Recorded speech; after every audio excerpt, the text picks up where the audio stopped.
आधुनिक विज्ञान और आधुनिक चिकित्सा में एक रुझान है कि वे मन, चेतना और दिमाग को इस तरह पहचानते हैं कि मन को दिमाग की गतिविधि माना जाता है, चेतना को मन की गतिविधि माना जाता है और उनका रासायनिक उपचार करके उन्हें रासायनिक रूप से बदला जाता है। और ये भी कि खुशहाली दिमाग की अच्छी केमिस्ट्री है, ऊंची चेतना भी दिमाग की अच्छी केमिस्ट्री है, दुख दिमाग की बुरी केमिस्ट्री है। इसके लिए कोई जिम्मेदार नहीं है, लेकिन इसे बेहतर बनाने के लिए हमें इसकी केमिस्ट्री को बदलना होगा। अब योग विज्ञान के अनुसार दिमाग, मन और चेतना तीन अलग अलग चीज़ें हैं, लेकिन वे एक खास स्तर पर संबंधित हैं। तो मैं सद्गुरु जी से यह जानना चाहता हूँ कि दिमाग, मन और चेतना की क्या प्रकृति है और हम दिमाग और मन में फंसे बिना उनका उचित तरीके से कैसे इस्तेमाल कर सकते हैं, और उस चिकित्सा मॉडल के बारे में भी जो दिमाग की केमिस्ट्री से ज़्यादा चेतना पर जोर देता हो। योग विज्ञान में दिमाग जैसा कुछ नहीं होता।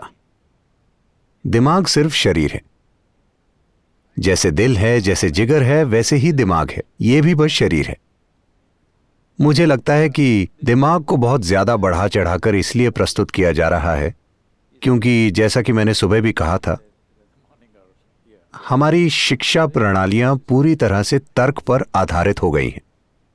हमें लगता है कि तर्क ही सब कुछ है।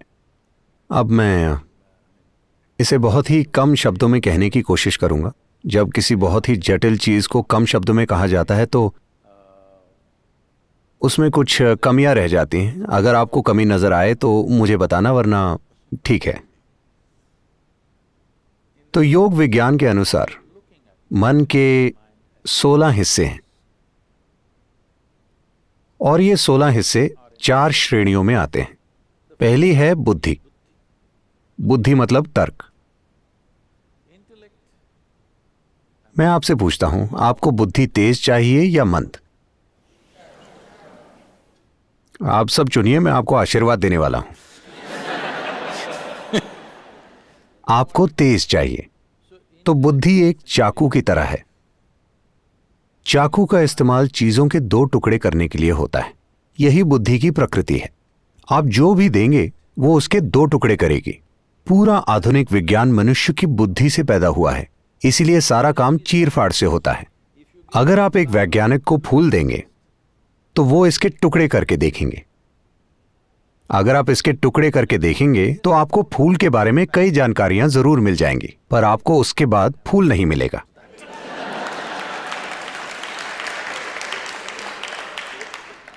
अगर अब आपको कुछ वाकई जानना है, मान लीजिए आपको आपकी मां के बारे में जानना है, कृपया उनके टुकड़े मत करना। यह ऐसे काम नहीं करता, क्योंकि जो चीज आप चीर-फाड़ से जान सकते हैं वो जीवन का भौतिक पहलू है। आप जीवन को चीर-फाड़ से नहीं जान सकते। सिर्फ भौतिक चीजों की चीर-फाड़ की जा सकती है। पर अब हम हर चीज जानने के लिए तर्क का इस्तेमाल करते हैं, तो हम 2 टुकड़े करने की कोशिश करते हैं। हम दुनिया को एक करने की, समानता और आत्मज्ञान की बात करते हैं और सब कुछ तर्क से करना चाहते हैं। यह ऐसा है जैसे चाकू का सिलाई के लिए इस्तेमाल करना। अगर आप चाकू से कुछ सिलेंगे तो आप उसके टुकड़े कर देंगे। तो हम ये देख रहे हैं कि हम किसी चीज के बारे में जितना ज्यादा ज्ञान इकट्ठा करते हैं, गलतफहमी और सत्य से दूरी उतनी बढ़ती जाती है। इसीलिए नहीं कि जानकारी बुरी है, पर इसीलिए क्योंकि हम चाकू से सिलने की कोशिश कर रहे हैं। तो तर्क एक चाकू की तरह है। इसे तेज होना चाहिए। यह जीवित रहने का औजार है। अगर आप में चीजों में फर्क करने का तर्क नहीं होता तो आप इस धरती पर जिंदा नहीं रह पाते। यह बहुत ही जरूरी है। लेकिन यह सिर्फ आपको जिंदा रख सकता है, पर यह तब तक काम नहीं कर सकता जब तक कुछ मात्रा में याददाश्त ना हो। अगर आपकी सारी याददाश्त मिटा दी जाए तो इससे फर्क नहीं पड़ता कि आपका भौतिक स्तर कितना है। अगर आपकी सारी याददाश्त चली जाए तो आप अचानक मूर्ख लगने लगेंगे। आप शायद तब भी बुद्धिमान हो, पर आप मूर्ख लगने लगेंगे। भारत में यह हमेशा होता है। लोग ग्रामीण और शहरी बच्चों को साथ बिठाकर उनका टेस्ट लेते हैं, सिर्फ इसलिए कि शहरी बच्चे के पास ज्यादा जानकारी है तो वो स्मार्ट लगता है।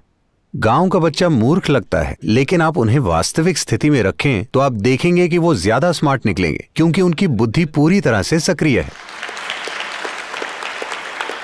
तो तर्क तभी समझदार लगता है जब आप उसे बहुत सी जानकारी का सहारा देते हैं। इसीलिए इंफॉर्मेशन टेक्नोलॉजी का इतना महत्व है और हर कोई जानकारी को लेकर पागल हो रहा है। वो केवल वक्त बर्बाद करने के लिए फोन में नहीं देखते रहते। उसकी वजह है कि सिर्फ उन्हीं छोटी छोटी जानकारियों के सहारे ही वो अपने समाज में, दोस्तों के बीच स्मार्ट नजर आते हैं। सिर्फ जानकारी होने पर ही वो स्मार्ट नजर आते हैं, उसके बिना वो कुछ स्मार्ट नहीं कर सकते। मैं आपको एक उदाहरण देता हूं। हमारे यहाँ 2 तरह के स्कूल हैं। एक स्कूल आधुनिक है और वहां 30% बच्चे अमेरिका से भारत पढ़ने आते हैं, और दूसरा स्कूल पूरी तरह से पारंपरिक है। वहां हम उनको योग, शास्त्रीय नृत्य, शास्त्रीय संगीत, कलरीपायट्टू, जिससे सभी मार्शल आर्ट्स पैदा हुए हैं, संस्कृत और अंग्रेजी भाषाएं सिखाते हैं। उनको किसी तरह का शैक्षिक ज्ञान नहीं दिया जाता। ये कुछ साल पहले की बात है। सारे छोटे बच्चे हाथ धोने के लिए भागे। नल इतनी ऊंचाई पर है, 6 से 7 साल के बच्चे वहां तक पहुंच नहीं पाते। तो आधुनिक स्कूल के सारे बच्चे वहां जाकर बहुत सभ्यता से खड़े होकर इंतजार कर रहे थे कि कोई शिक्षक या कोई और आकर बेंच रखे जिस पर चढ़कर वो हाथ धोएंगे। और ये दूसरे बच्चे दौड़े, बड़े बच्चे नीचे झुके, छोटे बच्चे उन पर चढ़े और हाथ धोकर भाग गए।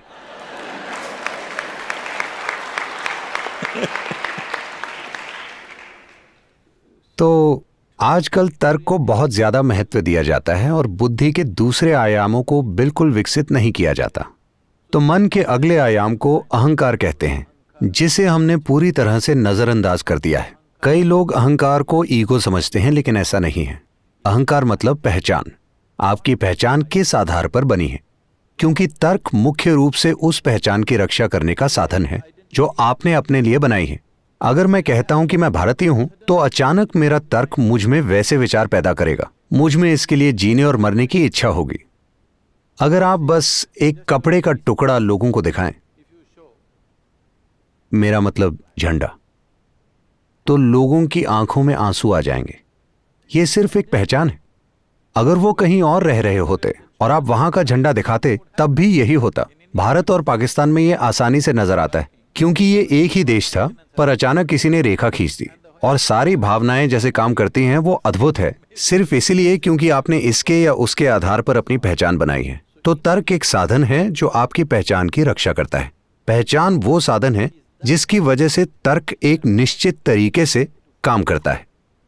निश्चित तरीका मतलब, मान लीजिए आप सिर्फ इस एक व्यक्ति यानी मैं के रूप में अपनी पहचान बनाते हैं, तो आपकी बुद्धि हर वक्त सिर्फ आपका बचाव करने का प्रयास करेगी, हर वक्त बस यही करेगी।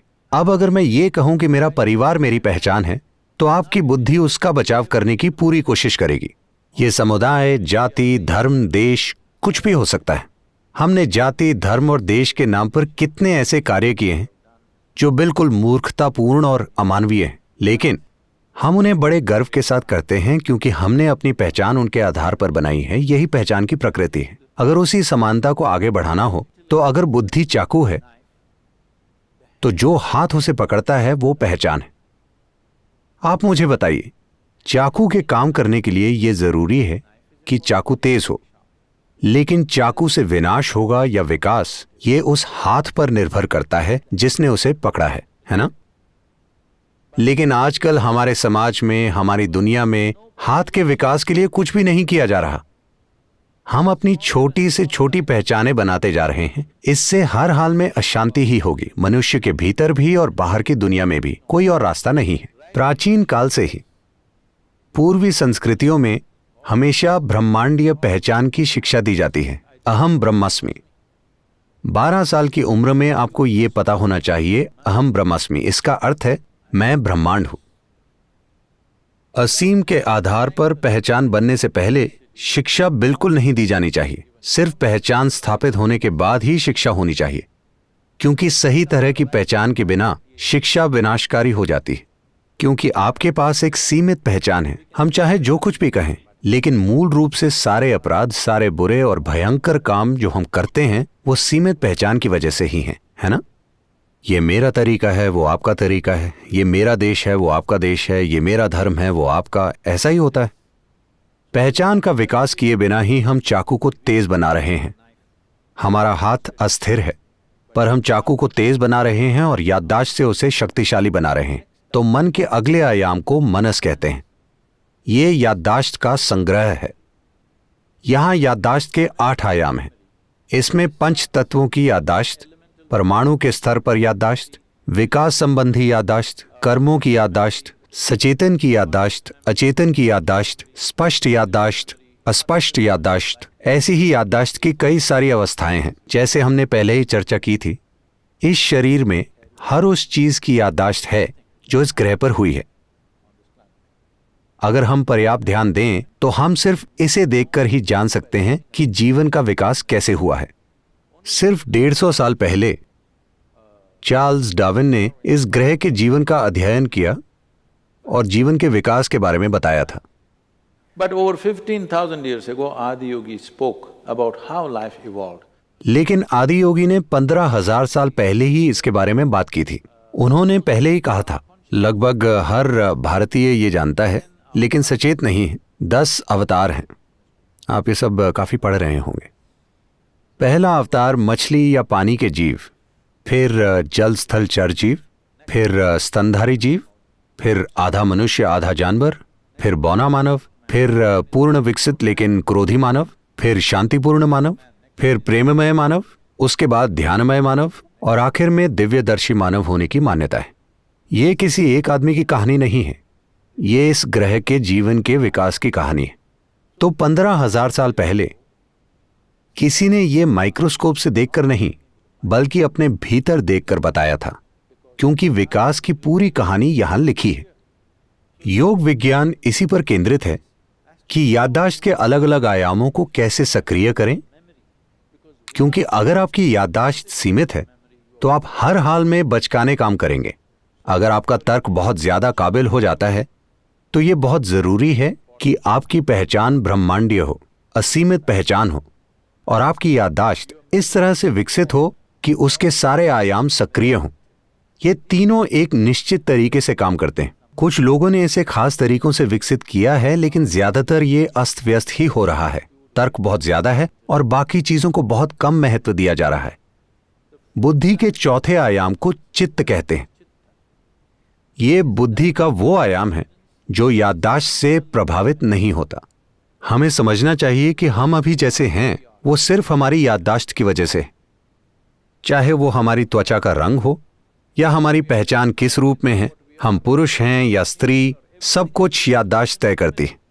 हमारे अंदर जो याददाश्त मौजूद है वही सारे पहलू तय करती है। मैं एक मनुष्य हूं या कोई और प्राणी, ये भी याददाश्त तय करती है। याददाश्त एक अद्भुत संभावना है, लेकिन वो एक रुकावट और एक सीमा भी है। जिसे अब मैं और आप कहते हैं, उनके बीच की सीमा भी सिर्फ याददाश्त ही है।